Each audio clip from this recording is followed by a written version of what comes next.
के हुनते दबा हुआ है। डिस्कशन करना है मुझसे अगर मौजूद हैं तैमूर सलीम झगड़ा साहब। तैमूर सलीम झगड़ा साहब किसी तारुफ के मोहताज नहीं है, पाकिस्तान तहरीक इंसाफ के सीनियर रहनुमा है, यकीनन मुल्क की सियासत को, मईशत को बहुत अच्छी तरह समझते हैं। तैमूर साहब, thank you so very much for your precious time.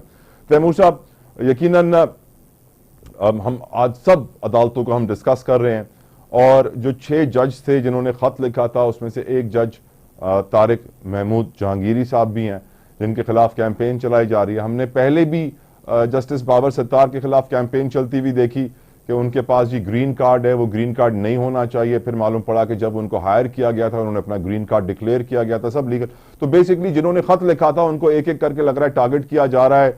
Kiani, justice Kiani साहब को भी टारगेट किया गया था, बाबर सत्तार साहब को भी टारगेट किया गया था। अब बारी आ गई है तारिक महमूद जहांगीरी साहब की। और जिस तरीके से अदलिया का साथ देने के लिए, ऑनरेबल जजेस का साथ देने के लिए वकला बरादरी खड़ी हुई, उन्होंने कहा कि हम साथ खड़े होंगे, ये बर्दाश्त नहीं होगा। अदालत ने कह दिया कि हम पीछे नहीं हटेंगे, छोड़ेंगे नहीं। नोटिस जारी कर दिए सहाफियों को, गरीदा को, पैमरा को, पीटीए को। डू यू थिंक सर कि इस वक्त जो माहौल बन रहा है, क्योंकि एक तरफ मैं देख रहा हूं कि शहीद जुल्फिकार अली भुट्टो रेफरेंस का तहरीरी फैसला आया है और अदालत खुद एतराफ कर रही है कि मार्शल लॉ में अदालतें आईनी काम नहीं कर रही थी, अदालतें आजाद नहीं थी। मुझे तो लग रहा है कि आज भी कुछ मिलते जुलते हालात नजर आ रहे हैं हमें सोसाइटी में। क्या आपको नजर आ रहे हैं सर? जी देखिए, द जज should never be the news, the judgement should be the news. आजकल माजरत के साथ जहां पे जजेस या जजमेंट गलत तरीके से रिगिंग को, पॉलिटिकल विक्टिमाइजेशन को जो है वो सपोर्ट करते हैं, तो माजरत के साथ साथ साथ जजेस भी न्यूज बन जाते हैं। पहली बात। दूसरी बात ये कि आप देखें, आपने बिल्कुल ठीक कहा, जो जस्टिस जहांगीरी के अगेंस्ट कैंपेन चल रही है, क्यों चल रही है? ये कोई महज इत्तेफाक है कि जस्टिस जहांगीरी जो है वो इस्लामाबाद के 3 हलकों के केसेस सुन रहे हैं और शायद वो उन चंद जजेस में से हैं जो सिर्फ ये कोशिश कर रहे हैं कि जो कानून का तकाजा है कि 6 महीने के अंदर इलेक्शन पिटिशंस का फैसला हो कि वो फॉलो हो, उसके अगेंस्ट जो है वो एक पूरा ऑर्डिनेंस बन गया। जब इलेक्शन कमीशन ने उनसे ये 3 केसेस लेने की कोशिश की तो उन्होंने ये कहा कि he is moving too fast, यानी कि इंसाफ वो ज्यादा तेज दे रहे हैं। और क्या आप अगर इस पे सोचें, जहांगीरी साहब अगर इस्लामाबाद हाई कोर्ट के जज हैं तो 50 साल से ज्यादा की उनकी उम्र होगी ना, ठीक है, कम से कम 50 साल की उम्र होगी। करेक्ट। तो ये 30 साल किसी को उनकी डिग्री याद नहीं आई।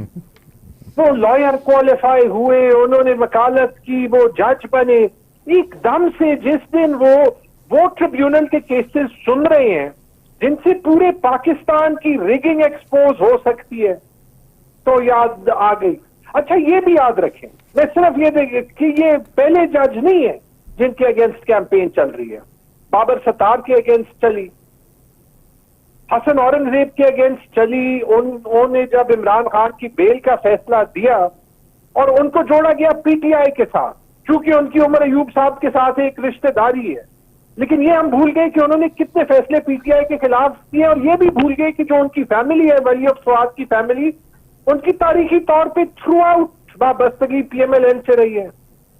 पेशावर हाई कोर्ट के चीफ जस्टिस इब्राहिम खान साहब के अगेंस्ट कैंपेनें चलती गई और स्पीयर हेड किसने की? शहबाज शरीफ ने खुद की। क्यों? क्योंकि वो आखिरी साल के अंधेरे में जो है वो बेल का प्रोसेस फॉलो कर रहे थे, इंडिपेंडेंट माइंडेड जज थे। आपने ये भी देखा कि आज इत्तेफाक से जुडिशरी में जो सीनियरिटी प्रिंसिपल के बारे में जो लोग जितना भी बात करते थे, जब लाहौर हाई कोर्ट के एक चीफ जस्टिस ने स्टैंड लिया इंडिपेंडेंस की खातिर, तो बहुत से कमेंटेटर्स ने यह कहा कि उनको एलिवेट किया गया क्योंकि लाहौर हाई कोर्ट का चीफ जस्टिस किसी को इंडिपेंडेंट नहीं चाहिए था। अब इस सब का कंक्लूजन क्या है? याद रखें कि हम जो है हुकूमत वक्त जो है उसके इदारे जो है अपनी शॉर्ट टर्म फायदे के लिए तो ये सारी मैनिपुलेशन कर सकते हैं, और पाकिस्तान की तारीख जो है वो भरी पड़ी है ऐसे मिसालों से। लेकिन इसका नुकसान पाकिस्तान को जितना होता है ना, वो हालत आज हम पाकिस्तान में देख सकते हैं। पिछले 2 साल में जो प्रेशर्स जुडिशरी पे पड़े, पुलिस पे पड़े, ब्यूरोक्रेसी पे पड़े, पार्लियामेंट पे पड़े, कितने इदारे आप पाकिस्तान के कमजोर करना चाहते हैं? क्या कोई एक इदारा अकेला जो है वो एक पूरे मुल्क को चला सकता है? फिर हम कहेंगे यहां पे इन्वेस्टमेंट नहीं आती, फिर हम कहेंगे कि पाकिस्तान को कोई सीरियसली नहीं लेता। एक किताब है व्हाई नेशंस फेल, उसमें यह लिखा गया है कि आप तारीख में जो भी सक्सेसफुल मुल्क देख लें, आपको एक कॉमन थ्रेड नजर आएगा कि वहां पे जो इदारे हैं, सारे इदारे, ये judiciary, bureaucracy, police, parliament, intelligence, military और सिविल इदारे दोनों, कि वो सब अपना काम करते हैं, वो मजबूत होते हैं और वो अवाम को सर्व करते हैं।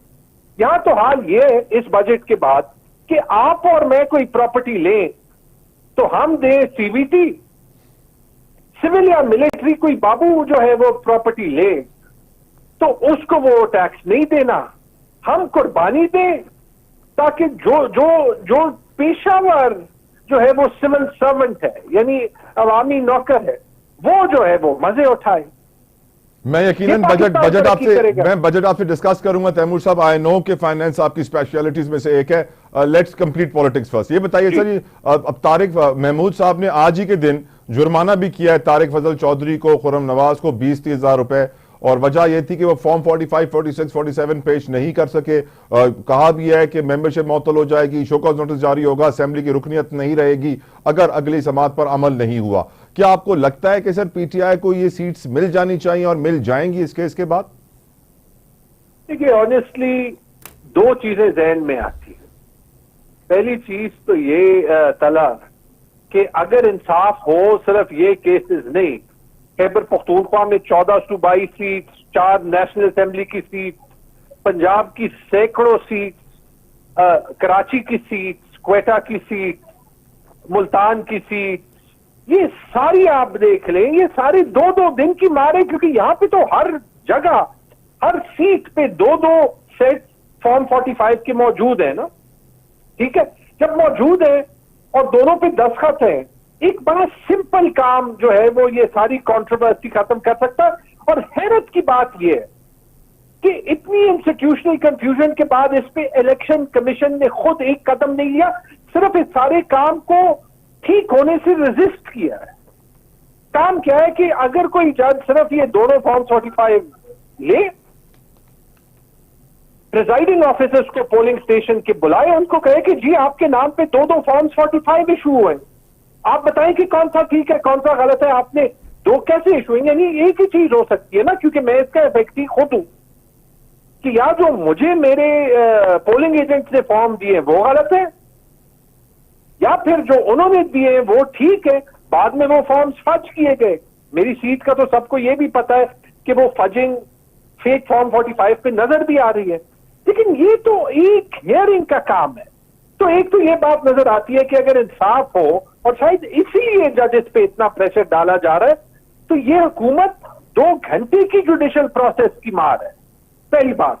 दूसरी बात ये भी नजर आता है, देखिए अफसोस से ये कहना और देखना पड़ता है कि अगर इलेक्शन कमीशन के एक्शंस आप देख लें, अगर हुकूमत के एक्शंस आप देखिए, इन्हीं इस्लामाबाद के 3 MNAs के एक्शंस देख लें जिन्होंने कोशिश की जज पे अदम एतमाद उठाने की, जब वो खुद फॉर्म्स 45 जमा करने के लिए तैयार नहीं है, कि पता नहीं हुकूमत क्या क्या करने के लिए तैयार है। हमने पूरा एक ऑर्डिनेंस तो देख लिया कि वो इलेक्शन कमीशन को इख्तियार दे कि अपने मर्जी के रिटायर्ड जज जो है वो इन ट्रिब्यूनल पे लगा सके।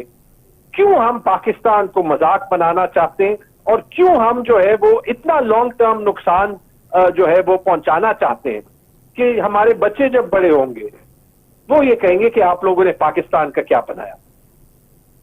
यकीनन आज हम ये भी डिस्कस कर ही रहते प्रोग्राम के आगाज में, भुट्टो रेफरेंस का तहरीरी फैसला आया है, तो आज भी मुझे बहुत सारी चीजें वैसी ही नजर आ रही हैं जैसी उस दौर में थी। फॉर एग्जाम्पल आज सर सिविलियंस का मिलिट्री कोर्ट में ट्रायल के खिलाफ सुप्रीम कोर्ट में समाअत हुई और यही कंप्लेंट्स की सबने कि मिलने भी नहीं दिया जा रहा। हफीजुल्लाह नियाजी साहब कहते हैं 11 माह हो गए हैं एहसान नियाजी से नहीं मिलने दिया जा रहा। 11 माह का कौन सा जिस्मानी रिमांड कानून में होता है? अगली समाअत सिर्फ 11 जुलाई को होगी। 7 रुकनी बेंच की समाअत कर रहे हैं। मंदो खेल साहब के बड़े इंटरेस्टिंग रिमार्क्स थे कि ये भी देखना होगा कि जिन्ना हाउस में कायदे आजम कितने दिन रहे। आप इस केस को कैसे देखते हैं और आप क्या रिलेट करते हैं सर जियाउल हक वाला दौर, आज वाला दौर? बहुत सी गलतियां हुई है। देखें, देयर आर टाइम्स जहां पे एक सिविलियन फसाड होता है और अथॉरिटेरियन रूल होता है, और देयर आर टाइम्स जब जो है वो अथॉरिटेरियन रूल किसी भी तरीके में खुद से हो जाता है। वो अथॉरिटेरियन रूल, वो डिक्टेटरशिप हमने सिविल भी देखी है, मिलिट्री भी देखी है। 4 तो मिलिट्री